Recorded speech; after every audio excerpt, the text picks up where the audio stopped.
Good afternoon. I'd like to call to order the Public Works Finance and Safety Committee meeting of Monday, February 4th, 2019. The first item on the agenda is approval of the consent agenda. Is there a motion for approval? So. Moved by Bueller. Second by Vilhauer. Any discussion? All those in favor signify by saying aye. Those opposed signify by saying nay. Motion carries. I'll wait for you next time, Beth. That's okay. The next item on the agenda is public input, and this is a time set aside for anybody to talk about anything not on the agenda.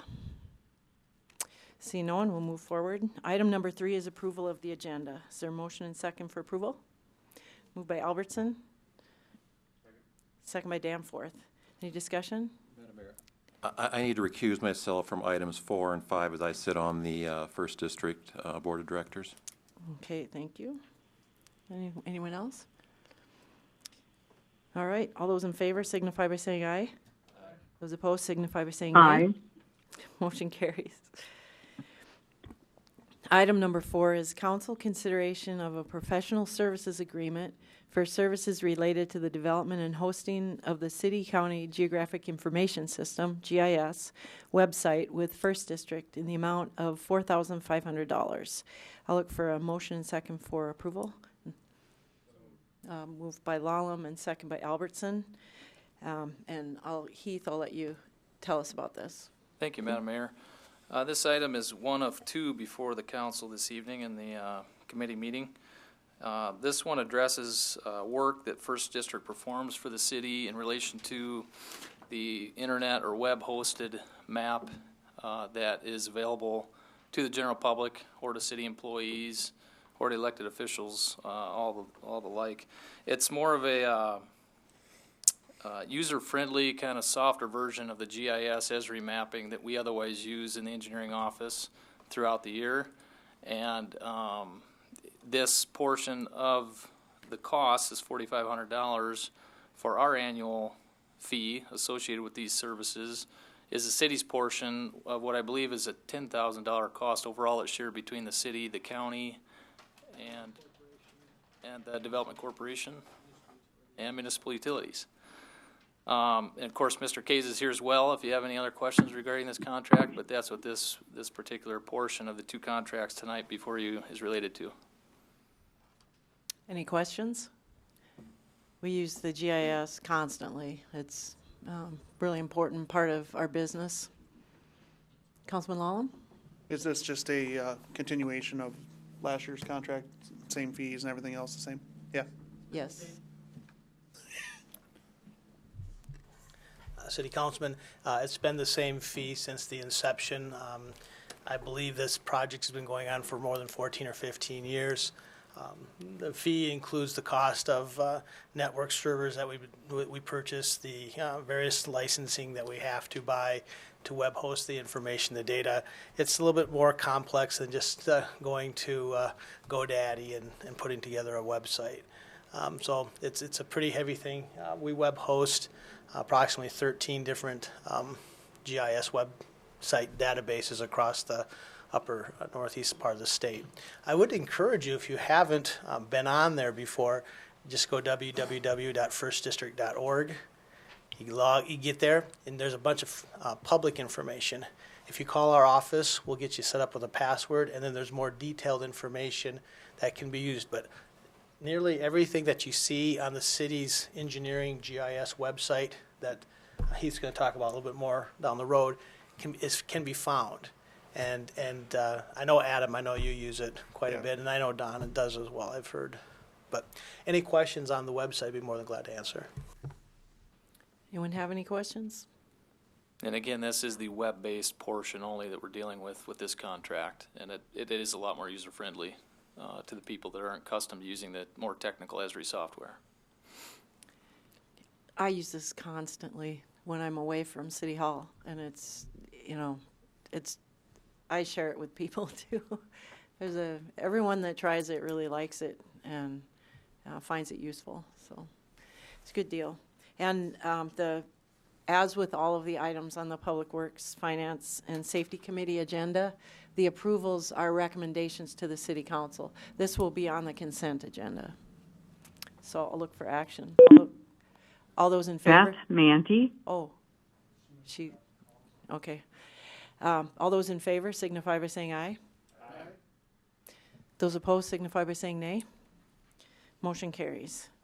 Item number 5 is council consideration of a professional services agreement for services related to monthly updates, support, and technical assistance for the Geographic Information System, GIS, with First District in the amount of $20,070. Look for a motion second for approval. Beth Manty. Motion from Roby, second from Lallam, and Beth is back with us. Heath, you want to tell us about this one? I got kicked out. Yes, thank you, Madam Mayor. This is the second of the 2 contracts with First District, and this is the more robust one that goes a little bit more in depth related to the work that First District performs in the data management of our GIS mapping through the Esri software. I did meet, Brandy and I both met with Mr. Casey recently and went through and kind of gave this a facelift from the previous few years contract, and we added some language to this contract as far as the services that they provide and kind of updated it to really what is customary for us to see them do throughout the year. But this more specifically relates to, as opposed to the web-based hosting of our map, this relates to the management of that mapping data and the expansion of that data as we continue to grow and map new things in our community. Create new layers on our GIS mapping for sometimes just for internal engineering type use and sometimes for general public's use as well. But this takes a more robust, in-depth look at those services and what they provide, and we'd be glad to help answer any questions anybody might have on it. And as you can see by the price, this is a more robust contract in the amount of just over $20,000. Madam Mayor. Again, this price has been the same price since the inception of us doing these services for the city. We just maintained it flat over the years. Thank you. The workload hasn't diminished. Right. Yeah, that's a pretty good deal. Are there any questions? I do have one, Mayor. Councilman Todd, Bueller? what do the other counties pay? How much do they pay for this? You're the only city that we do what we manage the GIS web system for. For many other counties that we web host, it depends. Lots of times it's based upon the amount of data layers that we're hosting for them, the amount of work that goes in. There's usually a flat $5,000 a year flat fee for web hosting for counties, but the city of Watertown is the only municipal form of government that we actually maintain, manage, and host all the data for. And the hosting is basically everything that we're doing under this part of the contract is basically we're baking everything, and then when we're putting it on the website, that's for the display. If that makes sense. Any other questions? If I may, on the heels of Councilman Bueller's question, the services that First District provide, I would describe as being comparable to the city having their own GIS specialist on board. And they essentially act that way for us. We have a need, we present it to them, they go ahead and handle it. And so one could look at it the perspective of saving the city from having one full-time person that would otherwise be performing these duties as a GIS specialist. So from that perspective, I do believe that the services they provide are well worth the money that we're paying them for this contract amount. Right, we don't have anyone on our staff that could take the place, and we certainly couldn't hire somebody for the amount of money that we pay First District. So it's a good deal both ways. Anything else? All right, all those in favor signify by saying aye. Aye. Thank you. Those opposed signify by saying nay. Motion carries. Item number 6 is council consideration of a resolution of acceptance for the development improvements for the water quality capture volume pond in the Eastwoods 18th edition development installed on behalf of the developers, Peggy Haugen and Joy Nelson. And there's a typo on the agenda, but I'll look for a motion and second for approval, and then we'll discuss it. Moved by Vilhauer, second by Danforth. Second. Thanks, Beth. Heath, would you explain this, please? Yes, absolutely. So in the East Woods 18th edition, there is a drainage pond, a structure that was built in conjunction with the subdivision improvements in that neighborhood of the 18th edition, and it was laid out in the development agreement for that phase of development up there that this particular pond be taken over by the city upon completion, meeting the design and specifications for the drainage structure. It has been confirmed through engineering staff that the structure has been built to the design and is ready for acceptance by the city. This land was not transferred to the city at the time of platting, and so that is also part of the function here tonight. Not only are we accepting the improvements, but we're also transferring, deeding that property over to the city for this residential drainage feature that was installed to support Eastwood's 18th edition. Thank you. Are there any questions? Yes, Councilman Danforth. Heath, is it common in your experience in cases like this where we have those drainage ways for the municipality to take them over? Is that the way it's always done, or are there different ways of doing that? What's your experience with it, please? Yeah, that's a very good question, Councilman. I would say in my experience in three prior communities that yes, that is a standard for residential drainage features, detention ponds, water quality structures, whatever they might be, that they are taken over by the city for ownership and maintenance. Unless, and this is a big caveat, unless there is a homeowners association or some other type of configuration that can manage the maintenance and operations of that drainage facility. So in instances like this for Eastwood's 18th, I would say it's very customary for the city to take these types of facilities over.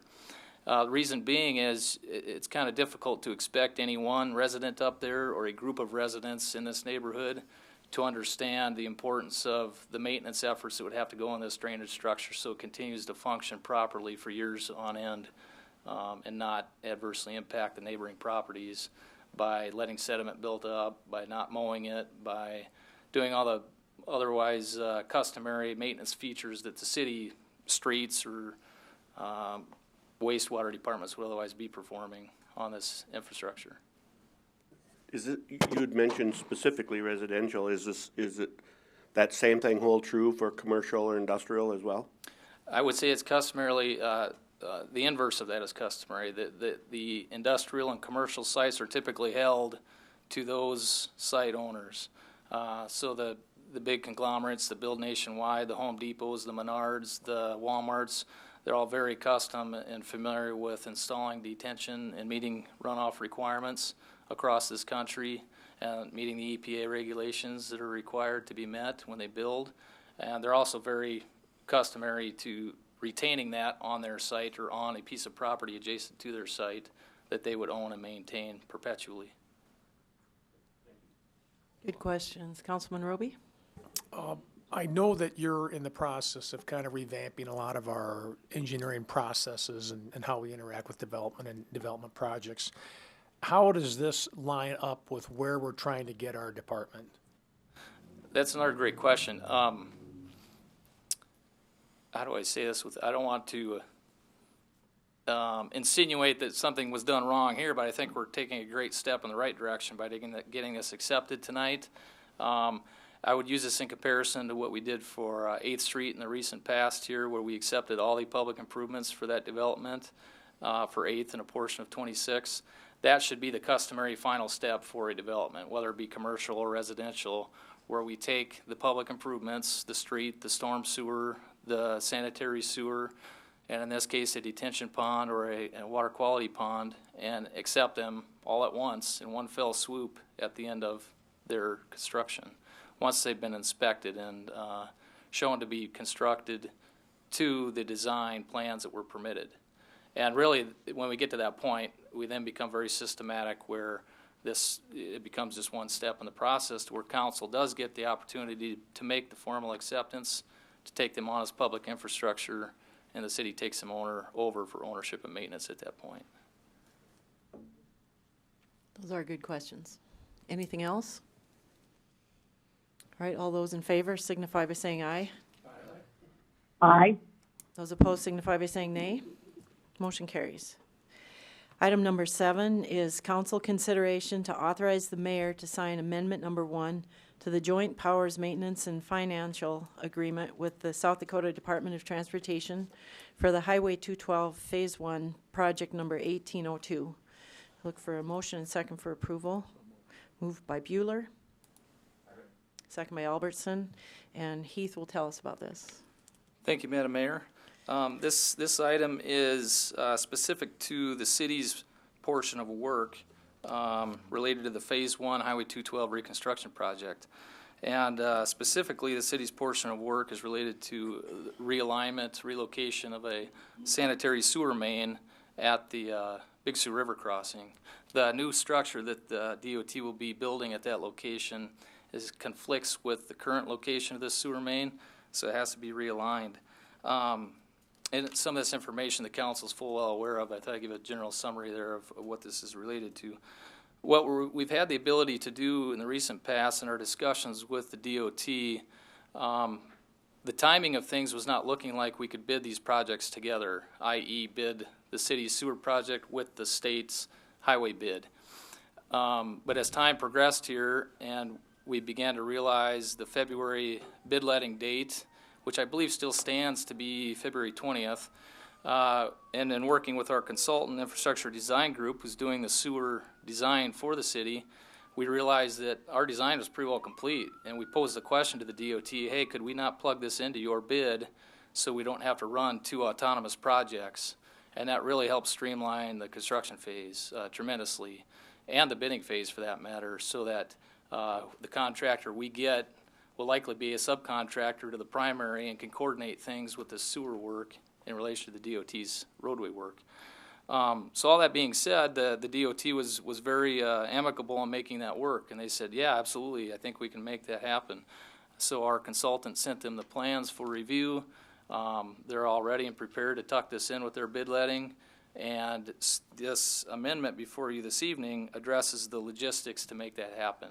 It allows the city to let our portion of work be bid with the DOT's bid, and it also addresses a couple other subsidiary items that the council's been made aware of in the past, one of which is the cost of the epoxy-coated streetlight poles for the Highway 212 reconstruction. That cost, I believe, was at $9,900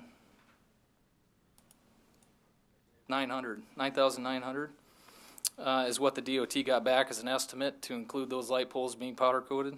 And I believe that, I wasn't here for those initial discussions, but I believe that came well within the anticipated budget that we were looking at to expend for those poles being epoxy coated.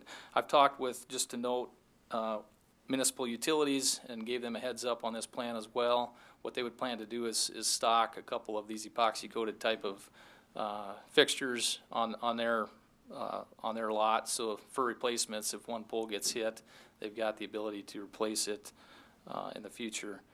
The other point to touch on is that this amendment also addresses the testing that the DOT will be performing on our trench backfill. This is a service that Infrastructure Design Group, our consultant, they're not readily prepared or have the ability to do that in-house. So they would otherwise be subcontracting that out, and through discussions with them, we decided that the state's pricing was more than fair and appropriate for that kind of testing, and that we would opt to do that testing through them and their on-site tester that will be there throughout the construction phase of the project. So those are the highlights of this amendment for this agreement, and I'd be happy to help answer any questions. Infrastructure Design Group is here as well this evening if we have questions for them. Are there any questions from the council? Doesn't look like there are any, so thanks, Heath. Good explanation. I'll look for action. All those in favor signify by saying aye. Aye. Those opposed signify by saying nay. Motion carries. Item number 8 is council consideration to authorize the mayor to sign all necessary documents related to the professional services agreement for construction administration associated with the Highway 212 sanitary sewer replacement project with Infrastructure Design Group, Inc. in the not-to-exceed amount of $26,128. So look for a motion second for approval. Moved by Lallam. Second by Bueller.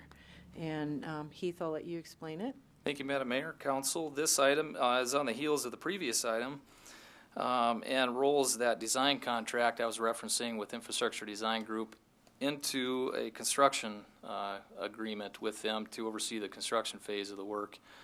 And as you can see, it's in a not-to-exceed amount of $26,128. And they would provide all the necessary oversight and administration of the contract for the construction phase of that sanitary sewer realignment along Highway 212. And again, Infrastructure Design Group representative is here this evening if we have any questions for them as well. All right, thank you. Does anybody have any questions for Vanessa or for Heath? It's an easy group. No questions. All right, thanks. All those in favor signify by saying aye. Aye. Those opposed Aye. signify by saying nay. Motion carries. Item number 9 is council consideration of change order number 2 for the wastewater treatment facility biosolids dewatering improvements project number 1715 with Swanberg Construction for an increase of $16,786.80. I'll look for motion second for approval. Moved by Bueller, second by Roby. Heath, would you please explain this one? Yes, thank you, Madam Mayor.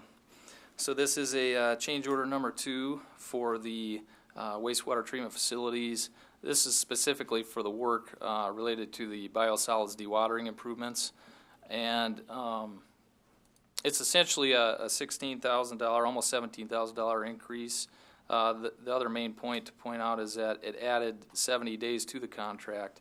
That may seem a little bit substantial, but we did walk through this day count in depth with our consultant, H.R. Green, and their recommendation was also to award the 70 additional days for this additional work. A lot of it had to do with the timing and the delivery of the equipment that was needed for this additional work under this change order.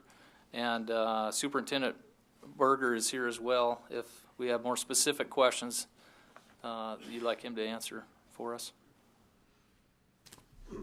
All right, so the problem was the pressure was inadequate. There's enough flow, but just not enough pressure in the water mains? A little bit of both, but mainly pressure.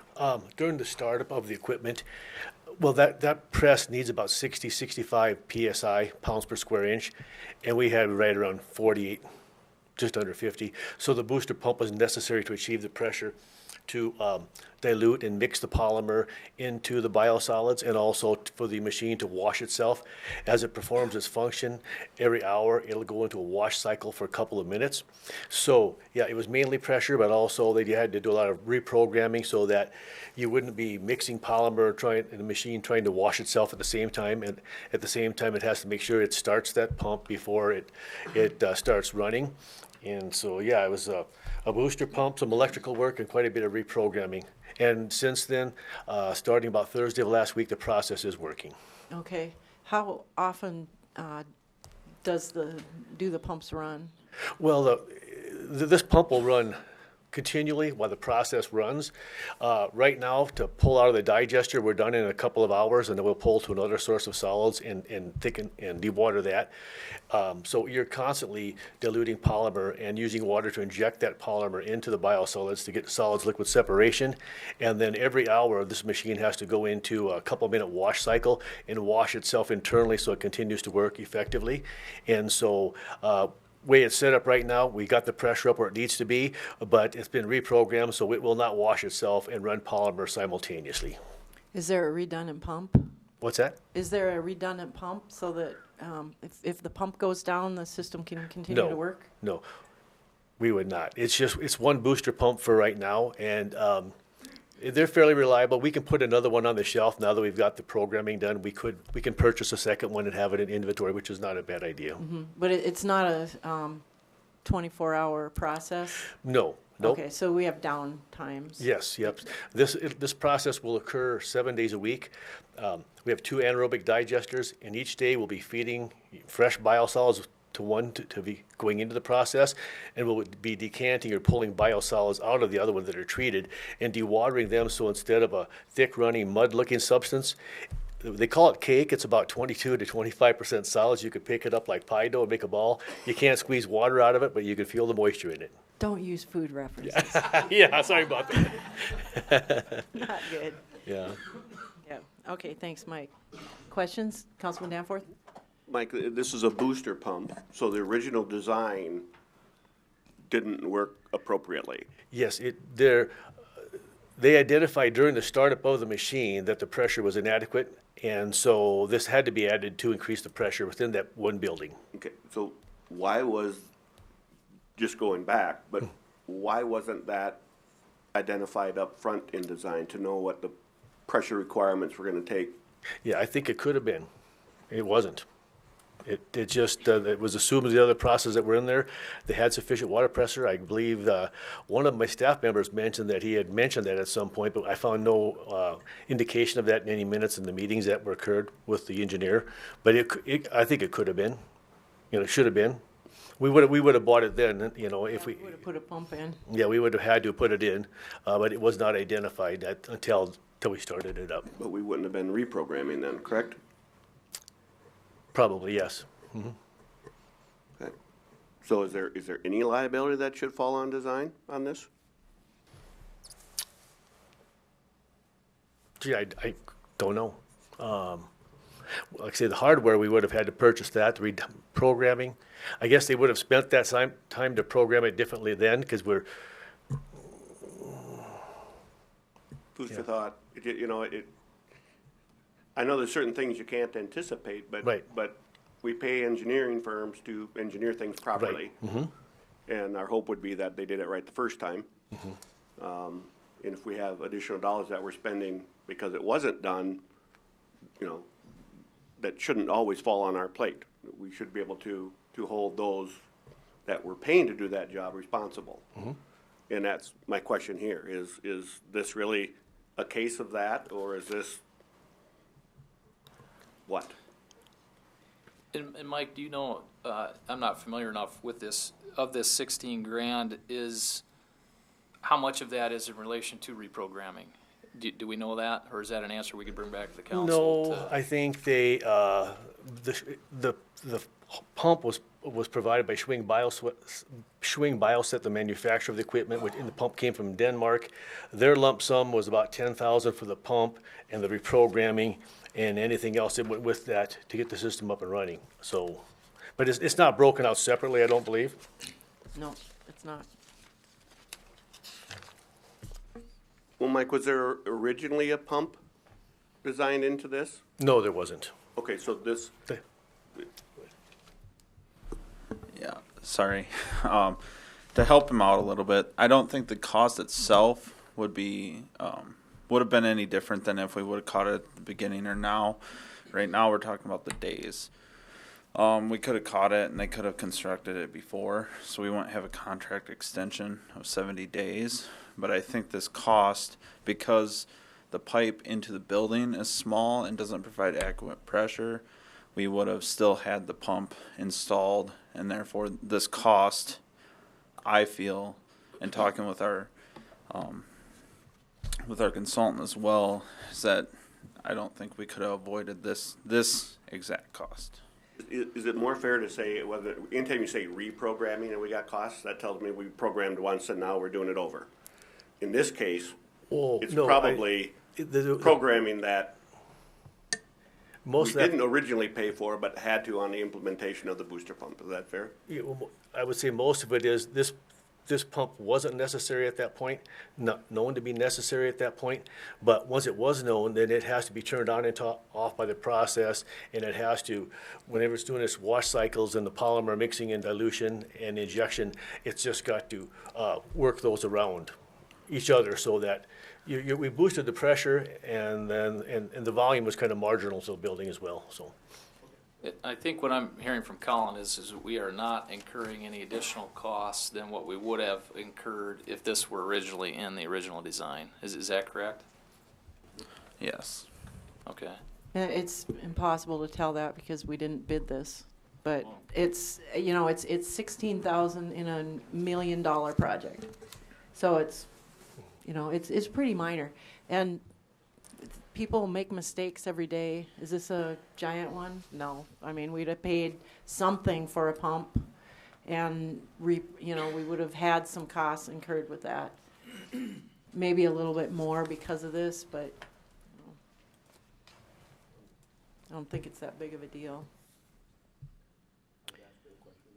Yeah. Thank you. Any other questions? All right, I'll look for action. All those in favor signify by saying aye.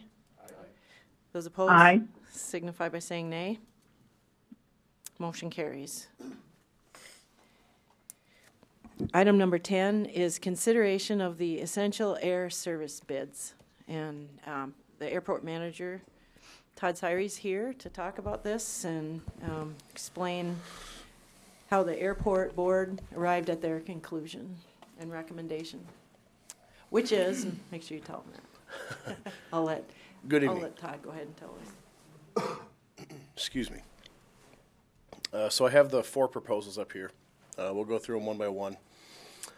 Air Choice 1 was the first proposal here. They want to do flights to Minneapolis. So there's a couple of choices without pier included. This is one of them. So this is a standalone service to Minneapolis. They provided us a Beechcraft 1900. As many of you probably remember from the Great Lakes days, this is the exact same aircraft from the Great Lakes flew. 19 passengers. They only fly at a 9-seat configuration, though, due to their certifications right now. So I haven't heard any word that they've put the other 10 seats back in the aircraft yet. But as of right now, it's a 9-seat operation. 24 weekly round trips. Your average ticket fare is about $89 to $109. They say your flight time is about an hour long. Air Choice 1 does not have any interline or code share agreements with anybody. So it'd be just like flying. You'd have to get 2 separate tickets. There's no baggage agreements. There's no online services that you could get provided with. No points reward systems or anything like that. They did offer $50,000 a year for marketing. And their price came out at $3.592 million per year. And that's the proposed subsidy from the federal government. Did you have a question, Councilman Bueller? No, just just to be clear, that $50,000 for marketing, was that split to pier or was that? This was just water. There is Just no water. pier in this. Okay. Yeah, it's just Okay. Watertown. Yep. That's right. Yep. And we've had the same kind of a situation where there weren't interline agreements. So this is the type of situation where you would have to, if you checked a bag, go pick it up at baggage claim and go back through security. Correct. Glenn? Todd, you mentioned or discussed briefly at the airport board meeting, and I guess I'd ask you to do it here as well, a little bit about the makeup or the history of Air Choice 1 as far as size, how long they've been around, because I think that's been important relative to what we've seen in the recent past. Yeah, they're a small company. They have grown over the last couple of years, 5 years, whatever it's been here. They do have a site map here. This is kind of the cities they fly to with their Beech 1900s, if you can see that, or should I blow it up? We can see that. You see that okay? Excuse me. So this is their whole company right here. So fairly small company. Anything you want me to add to that?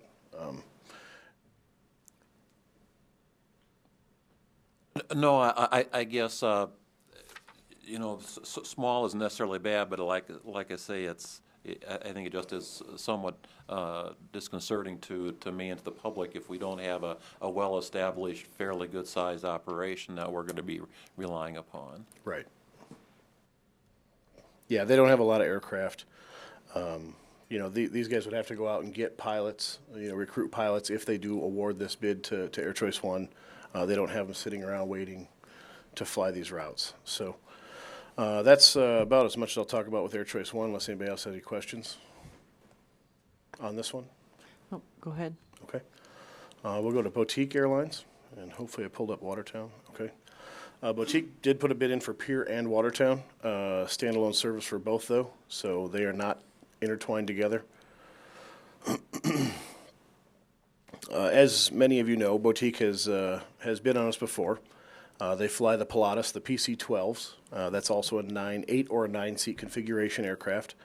Boutiques came a long ways though. They have 32 airports they successfully serve in the essential air service market.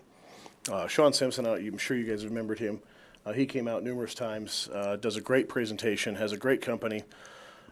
Just unfortunate that he hasn't moved up in aircraft size yet. He's still flying the 9-seat, 8 and 9-seat Pilatuses and the King Air 350s. And for certain markets, it's a great company. Absolutely great. The numbers are outstanding. The cities that he went into and served, here's kind of a site map for those guys. They took over about 98% of Great Lakes routes. And so Great Lakes, essentially, we all remember the last of Great Lakes days. And Sean went in and did a great job of picking those cities up, showing them a reliable service with a very nice aircraft set up for more of a charter, private charter type service. But he did it under the 120 or the 135 regulations.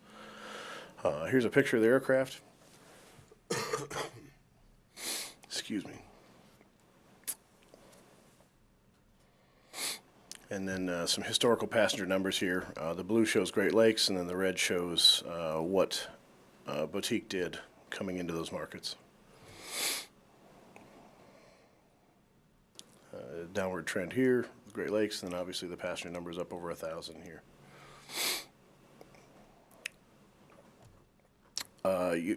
So United gave them a full-blown code share, and that's huge for Boutique. Unfortunately, in this proposal, they're flying to Minneapolis. So Minneapolis, as we all know, is a Delta hub. United code share doesn't do a whole lot for us flying to Minneapolis. So unfortunately, this was not they don't have a Delta code share, or this would have looked a lot more intriguing. But unfortunately, when you fly to a Delta hub with a United code share, it doesn't do you a lot of good. Just as if you were flying to Denver with a Delta code share. There's not a whole lot of options there. So United does fly out of Minneapolis. They do. There's just not as many options as Not as flying many into. options It's a Delta hub, though. It's not a hub for United. It's a Delta hub. Right. So they do have United code share. You can go on United.com, book a ticket anywhere you want to go on United, of course. They have the frequent flyer program. All the miles, get redeemed on the Boutique flights. They would offer $20,000 a year for marketing, right here, and they'll communicate with us on how they spend that. 30 to 60 days after the DOT award is pretty common with these smaller carriers, smaller aircraft carriers. The bids are set up in a 30. Up here, you'll see a 30 weekly non-stops to Minneapolis with a PC-12, and then a bid with a King Air 350. Two different bids here, so we would have to choose one of these. There's also a 36 weekly round trips. Same options over here, though, PC-12, King Air 350. So, like I said, this would be set up in an 8 or a 9-seat configuration. So if you'd want to go 36 times a week, you'd bid these, or pick one of those, and then 30 times a week would be up here. What I will say about Air Choice One and Boutique is, if indeed you bring an 8 or a 9-seat operation into your city, 90 continuous days of service with that, and the DOT does not have to award you anything bigger than a 9-seat operation the rest of your career with the DOT, the Essential Air Service Program. So that's something that I'm very cautious of with even hinting towards a proposal with a 9-seat operation. They have outstanding service, nothing lacking for Sean Simpson. He's done an amazing job with the company, but unfortunately, for the city of Watertown and the airport board's sake, What they chose was the bid that we'll look at in the future here with SkyWest, but the main reason they didn't choose these guys was price and the 9-seat operation with the 9 continuous days of service. And that's why both of these bids got tossed out. Any questions on that? Councilman Albertson? Todd, what happens if the scenario would be different and you have the 50-passenger plane in here already, and that airplane is going to the west, and a boutique, could they come in then and say, well, you guys take them west and we'll go east? Then would it still be the same situation with the Department of Transportation where you're dealing with 90 days, and you know what I'm asking? Yes, I do. Okay. Great question. So essentially, that won't happen.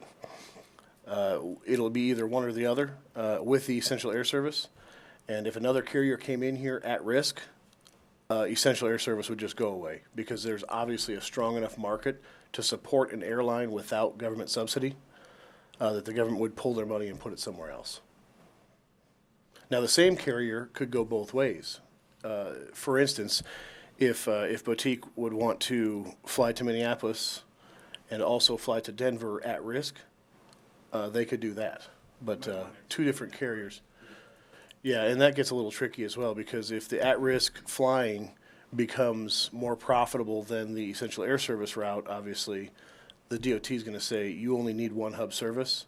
So we're going to take your Essential Air Service away and go at risk. At risk means no federal subsidy. Government subsidy. Correct. Yep. They're just doing it for the profit they make in doing that. And if Correct. we demonstrate that that's viable, we'll lose our subsidy. Yes, which is fine because we have a viable route, but it's just not the option I'm guessing we want to go right now.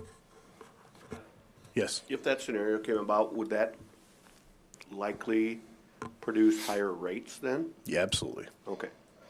Yeah, absolutely. 'Cause you'll see in this bid here, I'll just show you, for instance, on this one,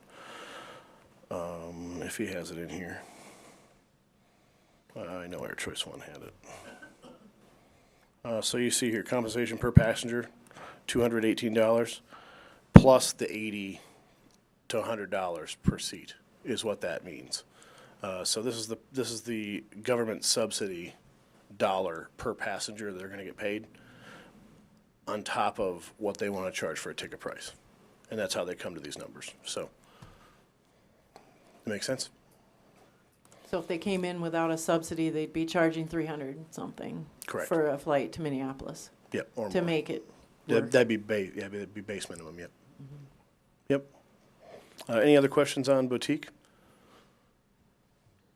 Like I said, here, the numbers that you've quoted in regards to the costs, like Air Choice 1 was 89 to 109. Is that one way? Is that round trip? One way. That's one way. Okay, and so that would be the case for Boutique as well. That's Which correct. is how much? What's how much? Actually, they charged right here $65 average fare. Okay. One way. One way. Okay. Or if you went with the King Air 350, it'd be $69. And yeah, same up here.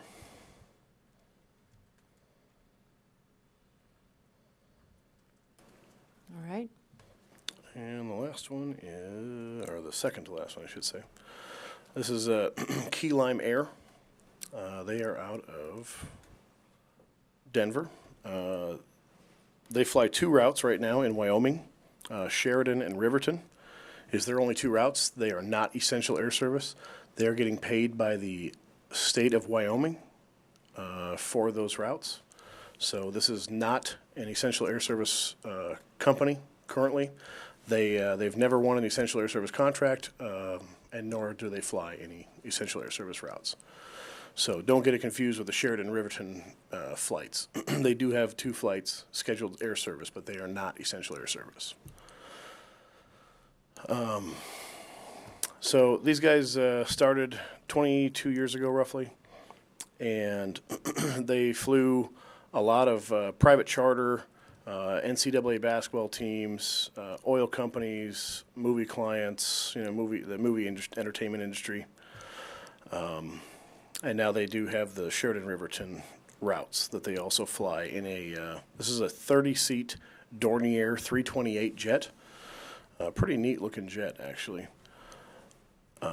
This is also contingent on Pier. So this 30-seat aircraft would be shared with Pier. That's one of the hangups with this bid. They do offer $20,000 a year minimum for marketing as well.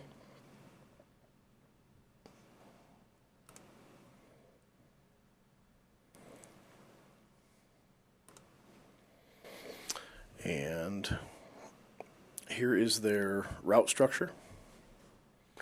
So essentially it would start in Watertown, it would go to Pier, and then on to Denver. And then in the afternoon, these guys only have one aircraft designated to this route. So we would get a direct flight from Denver to Pier, and then it would go back from Pier to Denver.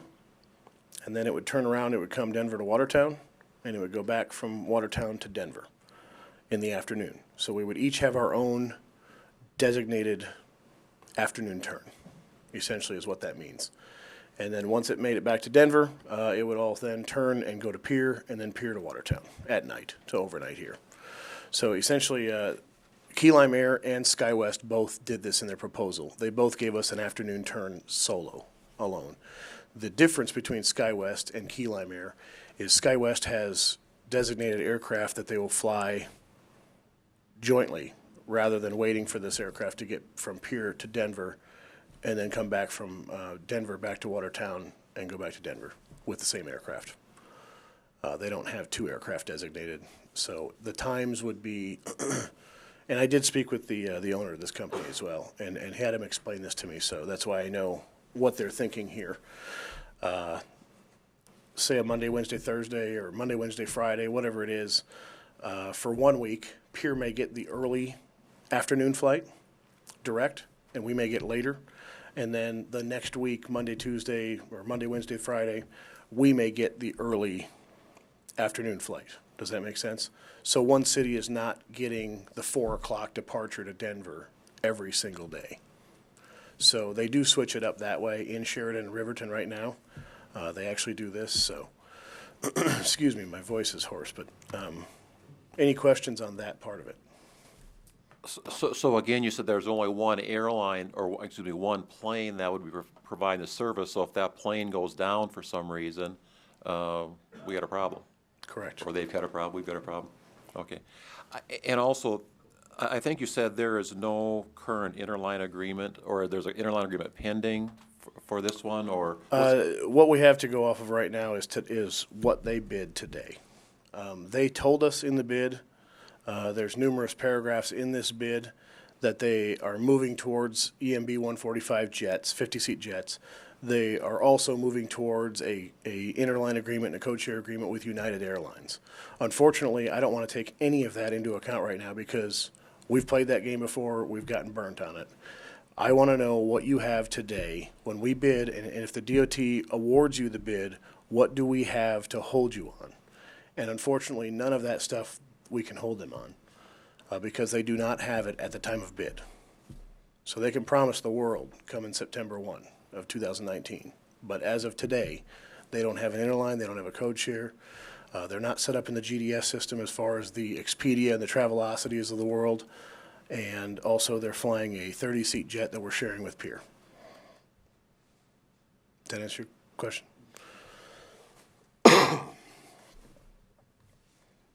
Any other questions with this bid?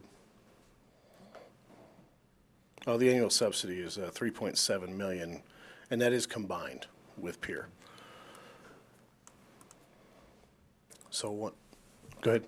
Todd, do you want to explain that a little bit? You know, you look at that the required federal subsidy, and you try to make sense of that. And you know, from the DOT standpoint, you think they would approve the lowest one, and that's it. But that's not the way it works. I mean, do you want to explain that a little bit, Todd?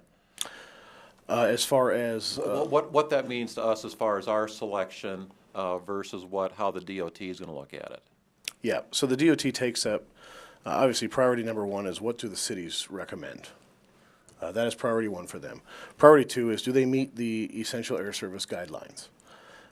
Are they providing like service as far as like what we had, the 50-seat jet, 12 weekly round trips, equivalents out to 600 seats a week. So are they providing that kind of service, or is it less service? And do they have more routes? You know, are they offering 4 round trips? And that all gets played into a factor. Do they have interline and code share agreements is another big portion of this. Connectivity, you know, where are they going?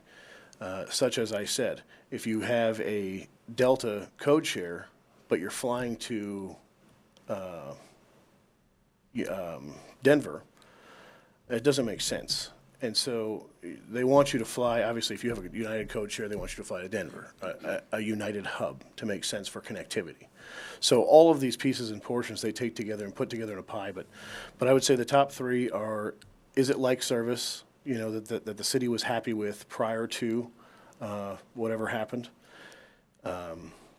the city's recommendation, and then, of course, the interline and code share agreements.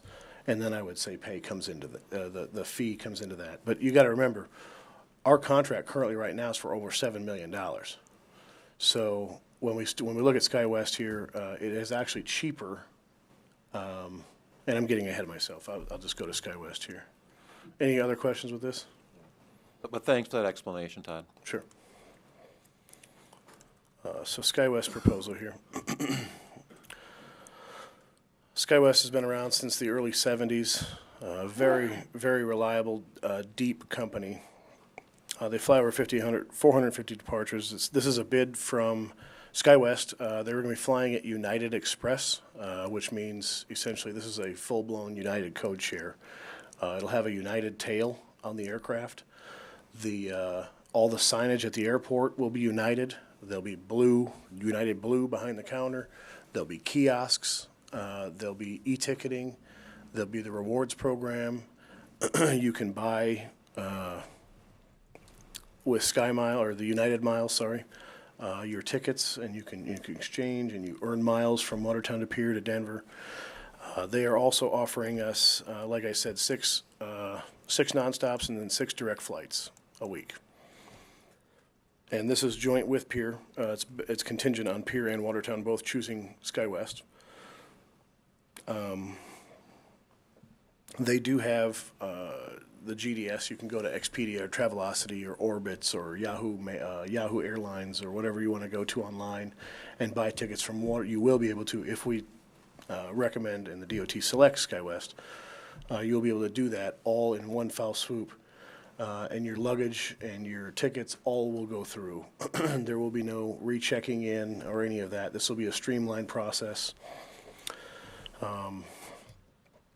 They offered to, I believe it's, $20,000 a year for marketing. They have network connectivity, is kind of what I was talking about, the GDS system, the global network. They are flying a CRJ 200, which is similar to the ERJ 145 that we had with ADI. The difference in the 2 aircraft is the length and the width. The CRJ 200 is a shorter wide-body aircraft, and there's 2 seats on each side of the aircraft. And they'll have to 50. The ERJ 145 was an extended plane, narrow body. And there was 1 seat on the left-hand side and 2 seats on the right-hand side, and extended it out. A little more leg room. The CRJ is a little more cramped for leg room, comparing the 2 aircraft. But they use CRJs all over the world to fly these kinds of routes. Matter of fact, SkyWest flies over 200 of them. Excuse me.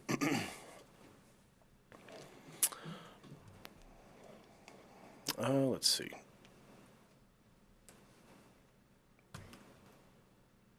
SkyWest has been named the most reliable CRJ 200 operator in North America 5 times since 2007. Pretty prestigious award, if you ask me. Being most reliable is number one in what we see, what we need in Watertown, I believe.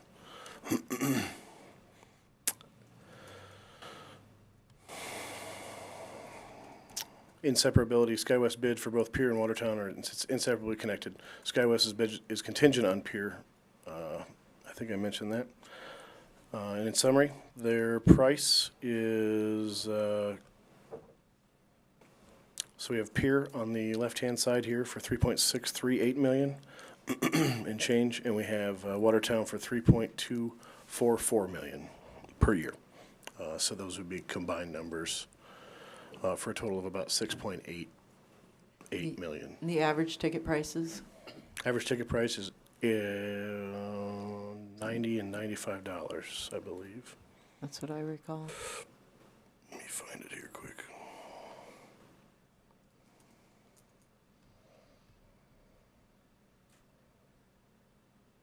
Todd, is it, to piggyback on that question, is if I fly from Watertown to Denver versus Watertown to Pier to Denver, does that change the fare rate? I'm sorry, repeat that? I had to think about it the first time. When I fly from Watertown to Denver directly versus Watertown to Pier to Denver, is there a difference in the fare? I don't know. They only give us the Denver flight. I don't know what the Pier flight's going to be cost. Oh, so this one represents directly from Watertown to Denver? Their highest 90 fare. to 95 or Yeah, whatever it was? the fare for Pier will be cheaper than that. Oh, okay. Yeah, this is their highest fare. The average 90. The for highest average Pier fare. Yeah, and there you go. 95 Oh, for there it Watertown. is, right there, sorry. Took me a while to find it here. Yeah, $90 from Pier to Denver and $95 from Watertown to Denver, average fare, one way. What was their subsidy per passenger? Do they have that on there? Oh, that's all right, if you don't have to search for it. What was it? 130. And Thank you. the airport board recommendation was? The airport board recommendation was SkyWest due to a few reasons. Due to the depth of their company, how old they are, the early 70s. They've been around a long time. They have a lot of good comments out on the internet. I know the airport board members will be here tonight, or some of them will be here tonight. So if you do have questions for them and what kind of homework they did, you can definitely ask them tonight. But and then also just the aircraft depth they have. You know, they're not going to have just 5 aircraft in their fleet. They actually just are purchasing, I believe, another 200 aircraft. They do have all kinds of pilots in the works. They're actually having a flow-through agreement with United for pilots, so you can work for SkyWest for a few years and then ultimately have a leg right into the majors, which has been done, but it hasn't been for quite a long time that has. I mean, usually United, Delta, and American are sucking pilots dry out of the bottom end, and SkyWest has made an agreement and got it actually through with United that they do have a pilot flow-through agreement. So. And the airport board recommendation was that it's contingent upon Pier also Correct. accepting. Now, I don't believe Pier has an airport board, but they have an ad hoc committee, and they have a recommendation to their commission. The Pier committee met today and also recommended SkyWest to their commission, which will act on this tomorrow night. So we both have to choose SkyWest in order for SkyWest to make a deal with us through the DOT. Yes. Todd, I got a couple other questions here. Sure. You answered one of them, and that is, obviously, we can't help it if the weather's bad and they can't get here, but one of the questions is availability of other planes, and I'm not going to use Glenn's terms of if it goes down. Let's say it's not able to Unavailable fly to because fly. of available. But they would have plane availability in a case like that. Is that fair? Absolutely. They fly over 200 routes a day out of Denver. So yes, they do have aircraft there.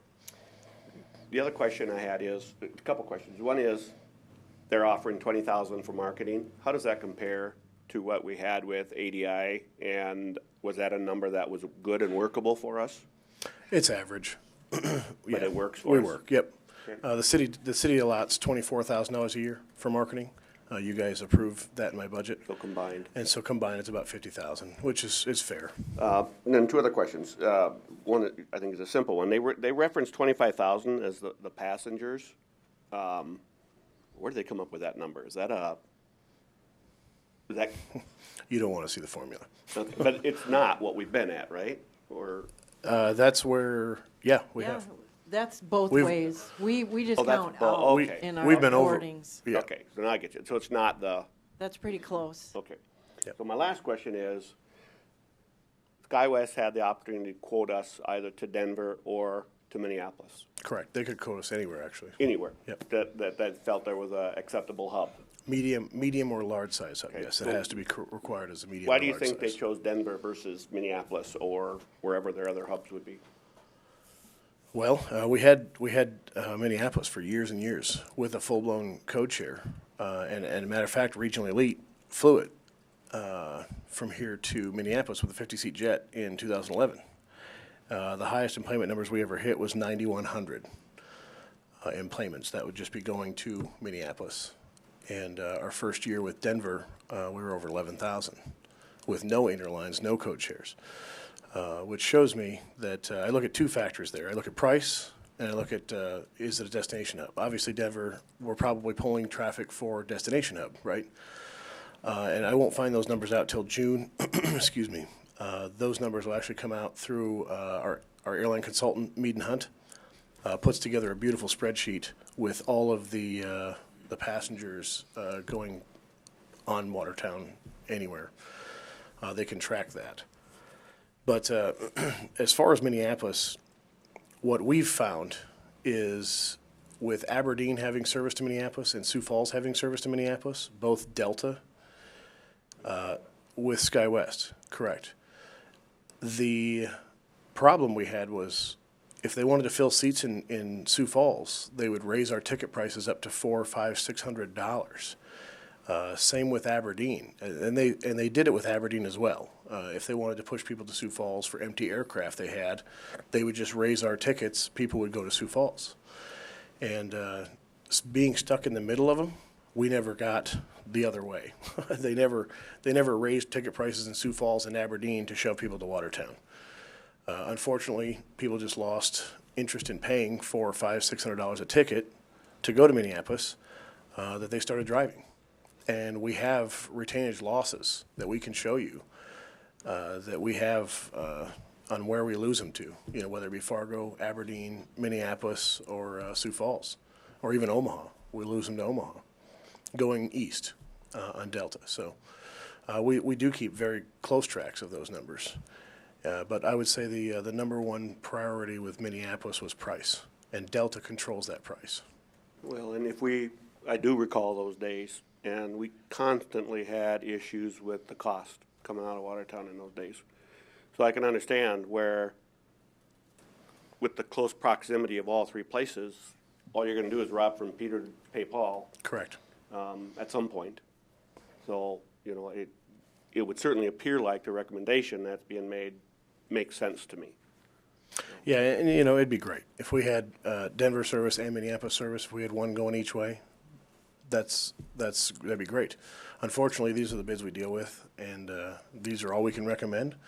And unfortunately, fortunately for us, but unfortunately for the people who want to go to Minneapolis, this is the bid that makes most sense, and it does go to Denver. But every airline had an opportunity to bid anywhere they wanted to go for a medium or large size hub. SkyWest just picked Denver. I'm sure it wasn't random. Councilman Billhauer?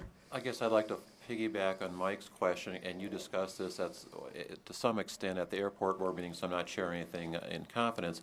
Talk about possibility of at-risk service to Chicago a little bit, Todd. Sure. So with this being bid as United Express, their main hub is in Chicago. When Michael Isaacs and I, my counterpart in Pier, and I went out to SkyWest in December, it was brought up that they may want to go 2 to Denver, 1 to Chicago a day. And so unfortunately in the bid, they can tell us, however they want to shift it at that time, and then what the actual bid says is probably 2 different things. But with all things considered, being bid as United Express, there is a great chance in the near future, I would say, within this contract period, that they would look at something if there was enough demand to go to Chicago, at least, a couple of times a week. So I think that is coming down the pipe, as long as they just need to get their numbers straight as far as showing United Express or United Main that yes, we are leaking to the east, and we need a route to the east.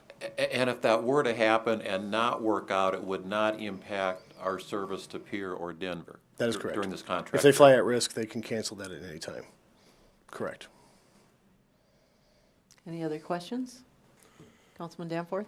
Todd, did you say, or did I read it in here, the actual flight times in the morning and the evenings are up in the air yet? They are, But correct. there's a goal or something to be able to get you to Denver quicker in the morning? Is there something that I read about that? Of course. So SkyWest, being a United Express bid, and right here is where this says this. So everybody understands what I'm talking about. But anyway, United Express is United, in United Maine. It's just a branch off subsidiary. So when United jumps in and plays with SkyWest, they don't want to get our passengers there at 9 in the morning because all United flights already left. Just like Aberdeen doesn't want to get all the Delta passengers to Minneapolis at 9 o'clock in the morning because all the Delta flights are gone. So Aberdeen is a 5 o'clock departure, 5 a.m. departures. You got to be there at 3:30 in the morning for that 5 o'clock departure to get you to the hub to make all of the morning push out. And I'm assuming that's how it's going to be with United playing with SkyWest, is they're going to want to get you there as early as possible, and they're going to want to bring you home after the last United flight lands in Denver possible. So I'm guessing we'll see between a 5 and a 6 o'clock departure, and this is just straight off the cuff. Don't hold me to this, but I'm thinking we're 5 to 6 in the morning departure and a later arrival, like a 10:30 arrival back in. And that meets the times that we had with Delta back in 2010-11 was those times. And then a turn in the early afternoon, like a 1:45 turn. So that should open up opportunities to the east that we Absolutely, did you'll not hit see that with first ADI bank. or California Pacific. Correct, you'll hit that first bank out. Yep. Yep. Councilman Billhar? Todd, maybe you said it and I missed it. When would SkyWest, assuming everything would go through Pier with DOT, et cetera, when would SkyWest, best guess as far as when they'd be up and running? They did send a confirmation email to Jeffrey Hartz, our Mead and Hunt consultant, our airline consultant, as far as April 3rd, first flight out, if everything goes in the next couple of weeks here. Councilman Bueller? That's 30 days better than anybody else, correct? Correct. As I recall. It is. Yeah. Are there any other questions? Mayor, Yes. Todd, real quick, and you mentioned it at the airport board meeting, but this will be a new 2-year contract, not just the fulfillment of the ADI contract, correct? That is correct. The contract with ADI will get, it'll cease, and this will start a new contract. Okay, thanks. Good question. Anything else? Okay, we don't have a motion, so would someone like to make a motion? The motion to recommend, go with the airport board's recommendation for SkyWest contingent upon Pier selecting the same. Motion by Albertson, Quick second by Solom. Is this going to be a recommendation to the council and then act again at the council meeting? Yes. Okay. Yes. And then the council recommendation will be to the DOT. So this is recommendation to the council. All right, motion and second. Is there any discussion? All those in favor signify by saying aye. Aye. Those opposed signify by saying nay. Motion carries. Thank you, Todd. Councilman Billhauer? Mayor and Todd, hang on a second. Before we get off the airline situation completely, is it fair to say that, as I understand, whatever the problem that we've been having the last several months with CP Airlines, that does not affect the bonuses that we qualified for the last 2 years, as well as the pending possibility of the funding for the terminal? Is that a fair statement? That is fair, yes, that is correct. The terminal design has nothing to do with whether we have commercial service or not. It hinges on federal funding right now, the subsidiary dollars. So. Right, and with an April start date, there's a very real possibility that we can achieve 10,000 employments this year. So, all right, thanks. Is there any old business? Councilman Just Roby. a question, traffic studies on Highway 212, we requested those, the DOT, timing of those? Did you talk to the DOT? We were gonna see where they are. They're supposed to be done by now. And are you referring specifically to the traffic study that we're performing in relation to the alternate HR alterations? Green, yes. Yes, okay. Colin, do you have an update on that for us, please?